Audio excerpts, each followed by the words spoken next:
Okay guys, so as y'all see, ran me a line, leveled it out, basically just by, you know, eyeballing it at first, and then I used a laser trying to get me about exactly where I need to be, and then I, you know, you ain't gotta do this, but I just did it for the heck of it. I got a level, and I'm gonna measure, or I'm gonna put it on top of each string and each section to make sure it is perfect. Because, you know, going this way, it's not as big of a deal, because, you know, that's where it's gonna be raking back so the water runs off down there. But from the top of the hill down here, it needs to be pretty dang level. This is what I was talking about, where, you know, I had to cut these a little bit longer because it grades down pretty good right here, and it's just a pole shed, so it's nothing that crazy, so I didn't really care about it being level. It's more just store stuff, but I mean, I don't even know if I'm gonna bring gravel in here. I might, but I don't know. Like, see up there, as y'all can see, the string down ain't but like 9 and some change, and then back here, it's gonna be anywhere from, I think it's about 12 something, which is fine because, you know, it's just, you know, I might end up doing some type of loft storage up here. I don't know. That's the perk of a pole barn. You just kind of do it as what you need to do. But I'm gonna get up here, mark it off, or I'm gonna notch it. I don't know if I'm gonna go ahead and cut the tops off at the string, and then, you know, my boards will be running in here, or if I'm gonna go ahead and notch it out, put it in, and then cut the tops, just so I know I got plenty of space. I'd hate to just go and cut the tops off and then be like, oh, well, we ain't got enough. So I don't know, I might cut them, but just come a little high, maybe like 2 inches or something like that, then I'll notch them, but we'll see. But I'm gonna do a time lapse so y'all can check it out, and you ain't hearing me talk the whole dang time. And yeah.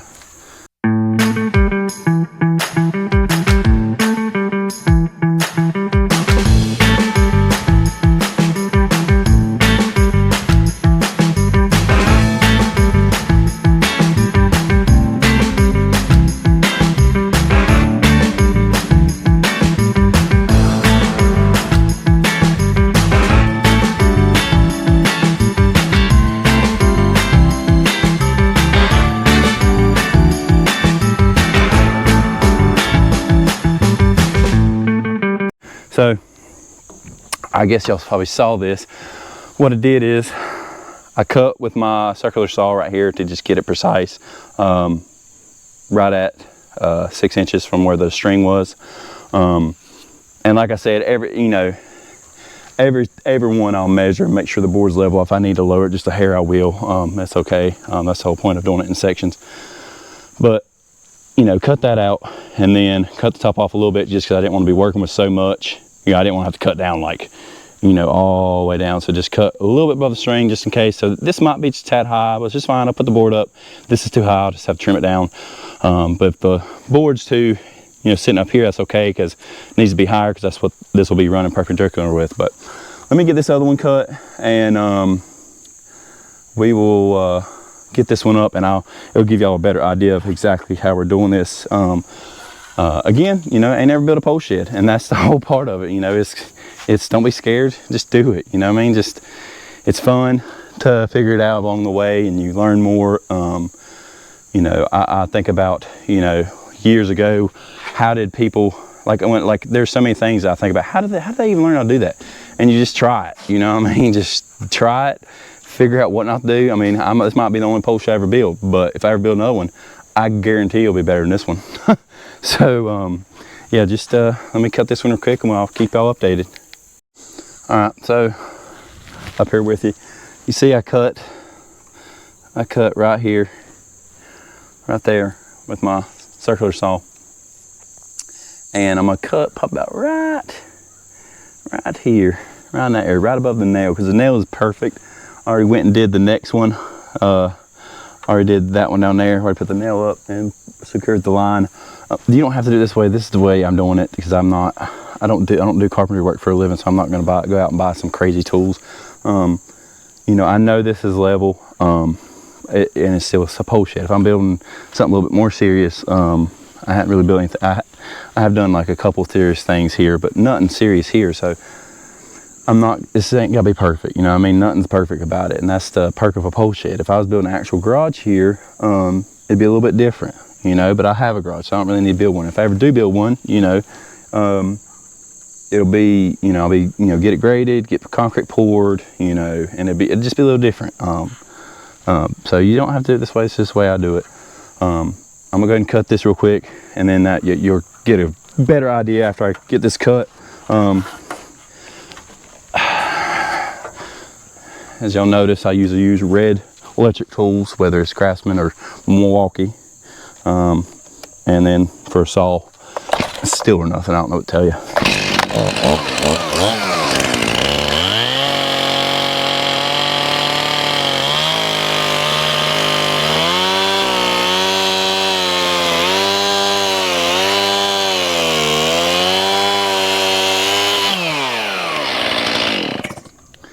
Okay, pull the nail out. Well, I need my hammer for that. I thought I'd use my hand, but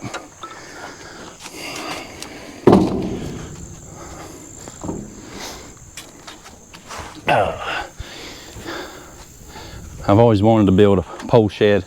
Hadn't been on this property that long, but I've always wanted to build one here since I moved, just because I like the aesthetic of it, and you know, I'm not really a nice looking, I like old school stuff, and I just feel like pole barns just give a good aesthetically, you know, looks cool. You know, there's no point building a fancy garage and you're throwing in, you know, old tractors and old trucks and stuff like that. You know, it's kind of pointless, you know. It just looks dumb at that point. I think it'll look cool, and not to mention, you know, if you buy a piece of property, I highly suggest, no matter what, whether you think, well, I'm building a 60 by 50 or 60 by 40, highly suggest building something like this, just because nothing sucks worse. And I don't have a big garage, so I can say this: nothing sucks worse than when you have a garage space and you're storing stuff that really doesn't need to be stored, you know, enclosed. I stored my mower in there one time, and I've stored other things in my garage, and it's just like, this is space that this stuff needs to be undercover, but don't need to be taking up my garage space, you know. So, you know, take it as you will. That's just my personal opinion. But let me get this thing cut right there. Yeah, let's get this thing cut.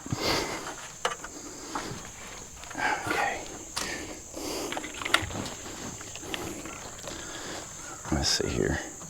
I hope I came around far enough.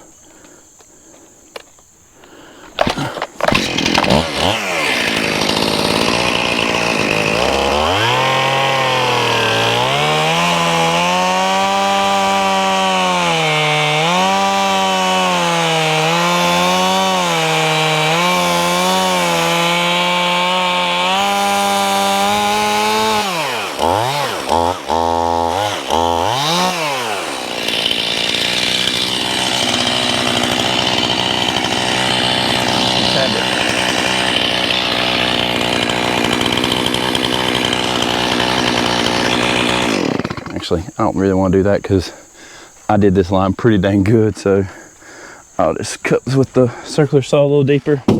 I will say that is one thing when you're building stuff like this, you will get overboard. You'll be like, that's fine, I'm gonna just keep going, and that's when you do things that you regret very shortly after. I know from personal experiences. Let's see here. I hate these stupid safety things on these saws. I don't understand them. Make no damn sense to me.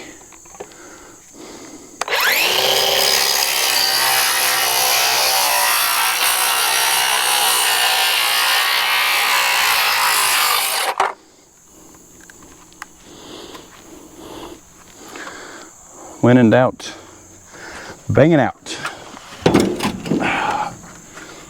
Tell you, if y'all buy any saw blades, I tell you, nothing beats. And I want you to argue with me on here. I don't care. Argue with me. Nothing beats a Diablo. Diablo blades, hands down. You know, not sponsored by them at all, but Diablo blades are the best. You know what I mean? You know, the saw, I like a steel. You know, electric tools, I like Milwaukee. But you know, they all have their perks. Diablo blades, if you argue with that, I don't think we got much to talk about, to be honest with you. All right, let me get this thing set up here. I have a feeling I'm definitely gonna have to cut this a little bit more on top, because it looks a lot more than, yeah, she's a good bit more, actually.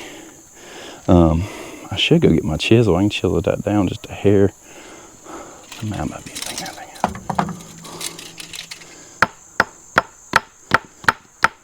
Oh yeah. Oh yeah. I'm gonna set it up. Because I'd rather go ahead and get it up here and figure it out from there. Than to be sitting around here trying to figure it out from. Okay. I don't know if I'm gonna be able to pick this son of a gun up, but we gonna try. Let's see here. This thing's pretty stinking heavy. Oh, y'all love rough cut, man. It's the best. It's a little bit bigger than what you're gonna buy from the store. Oh yeah, it's gonna sit good. Oh yeah. Oh yeah. So I did fantastic on this one. I got in a little bit more than I wanted to, but I knew that was happening.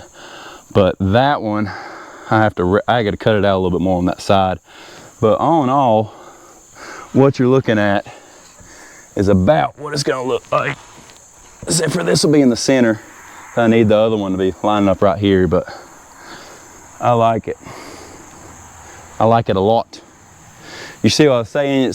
It's got somewhere to sit, and you run lag bolts or whatever you want to. I'm gonna do lag bolts. A lot of people do carriage bolts, but I'm running lag bolts in here, and run 1, 2, 1, 2, and then this will be. You got. It's really strong this way, and it's got this every 8.5 center to be able to support it. So it'll be very strong, but I like it. I like it a lot. I think it works a bit better than I was hoping. Like I said, I need to notch that one out just a little bit more of an angle, which is okay. I figured that's the smallest post, so it was going to be the hardest because it don't have a lot of give to it. It's kind of more what you got is what you got. So I kind of figured that would be the hardest one to get exactly how I wanted it. And now I do have to say, do not do what I'm doing with this dump truck and ladder. I'm an idiot, so that explains the reason why I'm doing it. But yeah. But I'll show you what you mean by it. The board was coming out this way some, and it's because I cut a little too deep on that side, on the back side, and not this near side. So we're gonna see if I can get it to angle a little bit better.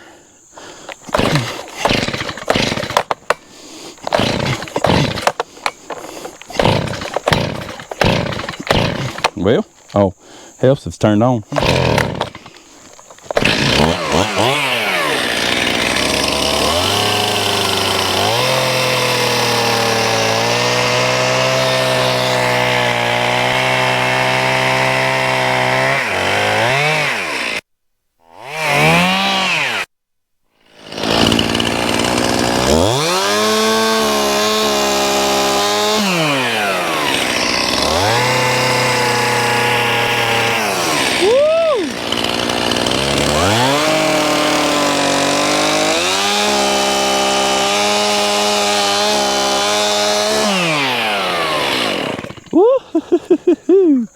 Ain't gonna have a whole lot to hang on to right there, to be honest with you, but that's okay.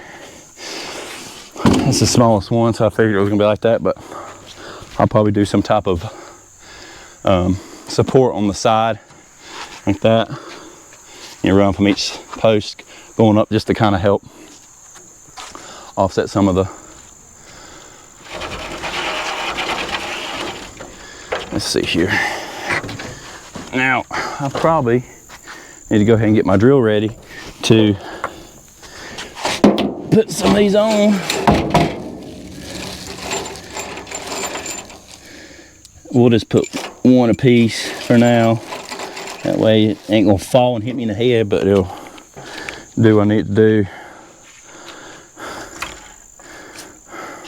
I don't know if y'all, you know, I'll give y'all my tech tip. This is called a Milwaukee Stubby 3/8. 10 out of 10. Can't recommend enough to buy one of these. They just came out with a new one that's like 550 pounds of torque. This is the older one, it's 250. Hands down, one of the best. I mean, you buy this, you can do everything with it. I'm talking everything. Vehicle stuff like this, you need something that needs to really put the power in. I mean, there's different settings. You got 1, 2, and 3, and then if you're backing off like lug nuts, put it on that half circle or that full circle thing, and when you're impacting off, as soon as they broke loose, it'll stop impacting, so you won't ruin the threads on the studs. But I cannot. They're M12s, awesome. I'm telling you, like, you know, I'll give y'all certain things like that because, you know, a lot of people don't know what to buy when you're just getting started, but I cannot suggest that enough. You will not regret it. I've had that thing for probably 3 years now, and well, maybe longer. Probably 3, and it is not one single time had me thinking, I wish I wouldn't have bought it. I'm serious on that. It is just awesome. But let me get y'all in on here so I can show y'all what I'm talking about. Let's get it down there. Okay, so this is what I'm talking about. Ooh, whoa, girly. See how it's a lot more flush. I did come up a little bit too much, but it's flush. It's flush over there. You can see it's gonna run right alongside the rest of the post. And that's the beauty of this. If the posts are a little out of whack, because they like that end one, you see it's curving to the top, but I've got it stopped before the curve starts. But if it's a little out of whack, easy fixable by putting these posts up or putting these up. You can just move it back, move it forward, and it's not going to affect much because you're notching this to what you need. Like as you see, I came in a little bit too much on each of these, but I'd rather come in a hair too much than a hair too little. I still think this ain't gonna be bad. I think we'll still have plenty to grab, but like I said, I'm still gonna run some pieces like this just to help support it. But that is, I love it. I think that's gonna work great. Let me get these lag bolts in here and get going here. Well, okay, what about there? Nope, not about there. What there? Okay. Okay. And that's the beauty of this impact gun too. I can, you know, if I don't want to overdo it, because this is wood, I'll just set it into 1. And if it needs more, I'll just set it to 2. That's the beauty of it. I do actually need to measure this other one just to make sure. I know y'all probably ain't loving this whole step-by-step, but it's just the best way I know how to explain what I'm doing here, just in case y'all decide y'all want to do something like this on your property. And see what I was saying about how that's going to be. It's going to be sharing this post, and that's why I put the small one down there, because I knew there wouldn't be enough to share. But actually, I'm about perfect right here, I think. Let's see here. There is 4 sitting there. There's 4 sitting there, and then 3. So we need to come a little bit in that way. So now we're at 3 and some change. About 3.5. So just a hair bit more. That's probably good there. Might be too much. That's 3.5. That's 3 and some change. Okay, I think that'd be perfect right there. I got 3 1/4, and I got 3.5. Just a little bit more. There we are. We ain't measuring. We're gonna roll with it. That's what I love. But So let's put these in. All right, so I'll put one up top. See, that's what I was saying. It's not enough, so I'm gonna go to 2. We're gonna go 3 just because we can.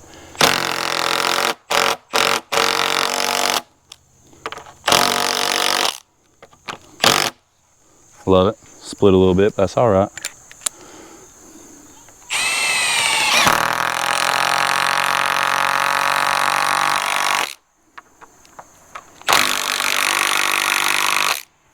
Okay, it's pulled in tight. It ain't going nowhere. I mean, like I said, a lot of people do lag bolts, and I have contemplated doing a lag bolt in the center and doing these. And I still might, you know, that's the perk of it. I can do whatever I want. I ain't got no code to deal with or nothing like that. I just doing it how I see fit, as you know, that's what I mean. I might actually pre-drill the rest of these just because I can, but you see what I'm doing. So it'll be the same thing, boom, boom, boom, boom. So I ain't gonna bore y'all with the rest of them. It'll be the same exact thing. If I run into any issues, I'll let you know.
All right, guys, just giving you a little heads up here, what I've been up to lately. I have finished these top posts on the pole barn. So as y'all seen in the time lapse, what I did here on this front side is I knew this was gonna be my high side, and that is my low side. These posts are a little bit smaller, as I've said earlier. And I notched them, and they're sitting on each one of them. Obviously I had to use a 4x4 here, because I actually didn't account for enough posts, so but that's fine. And they're sitting on there, and then I finished up on these this weekend. Now when I dug these holes, they're not absolutely perfect, but that's kind of like what this channel's about. Sometimes things are not going to be absolutely perfect, and you just gotta, you gotta wing it. You know, you ain't just, you just gotta do it. I do like to do things right. I will say I don't like to have to do things incorrectly or not the exact way. I'm pretty particular with things like that. But at the same time, I'm not gonna waste a bunch of money and a bunch of my time and aggravation of like digging these things up again. Like it's just not gonna happen. Not to mention I knew it's a pole barn, and this backside is where it's gonna fall off. So I knew if they were a little off, it wasn't gonna be that big deal. And so what we came up with when I was doing this is we just put another one of these on here. They're bolted in with lag bolts. There should be 4 of them, and they're 5 inches long. And then we got these boards sitting on these little wedges, or whatever you want to call them. I guess that'd just be like a ledge. And And then the lag bolt for them each have a pre-drilled hole that is 5 inches to bolt it to this. And then we got a bigger one that is 8 inch. So, I mean, they're going in, you know, this deep. And so the theory behind this is this board is not coming on this thing. Them are bolted to this, and you got the ledge that they're sitting on as well. So I mean, I'm not worried at all. And then on some of them we don't have that happening. Like on this one we don't, and the main reason is because we didn't have to kick it out. See how we had to kick these out a lot more. Like this one I think was the worst. It was like 5 inches off. So we, you know, obviously they're a little bit, they're not nominal because they're rough cut, so they're a little over 2 inches. So we got that 5 right there. So pretty straight. We did do like a 16-inch drop from there to here because it's a pole barn. I don't think we need more than that. We don't get a lot of snow around here. And when it comes to rain, we get a good bit, but we're gonna have ribbed tin on here, so I'm not really worried about it. So anyways, that's what we got going on right now. Next up is gonna be getting these crossboards that are 16 foot from there to there, and then getting the tin. I got the tin on order, so it'll be soon. The main thing is I kept it level. So we're level all the way across, and again, we're level all the way across. That's the main thing, because if this is level and that's level, at least, even if this is 16 inches here, and the other end, the drop is a little bit less, a little bit more, at least it's falling off a level plane. And so that's the main thing. It won't puddle up or nothing. So very, very glad that we kept that there. I'll keep y'all updated. That's just kind of giving you a quick update. I don't know if I'll release it all in one video, if I'll just send it or release it, you know, step by step. But just giving y'all a quick update on how it's going. You know, I've still, you know, I got the poles for nothing. I didn't have to pay a dime for them. I'm still going to be doing this under $1,000. I might call this, you know, a pole shed under $1,000. You know, I don't. I've been keeping up with how much everything's cost, and I think I'm at right now in lumber, bolts, and nails and everything. I think I'm right at like 400. So we're doing good. Poles, I mean, you can get these about anywhere. If you know anybody's lineman, they can usually get you some. Or if you just talk around, you can get you some. But yeah, I appreciate it, guys. And if y'all got any questions on, you know, or you know, suggestions, you just let me know. I'm winging it. You know, it's just kind of how you gotta do it. And, you know, you could pay somebody to do it, or you could just do it yourself, and that's more fun. Now I know how to build a pole shed. But yeah, guys, I appreciate it. Like I said, I'll keep you updated. And you know, I appreciate y'all watching. Appreciate y'all keeping up with this. Don't forget to subscribe and like it and share it up. Appreciate it, guys.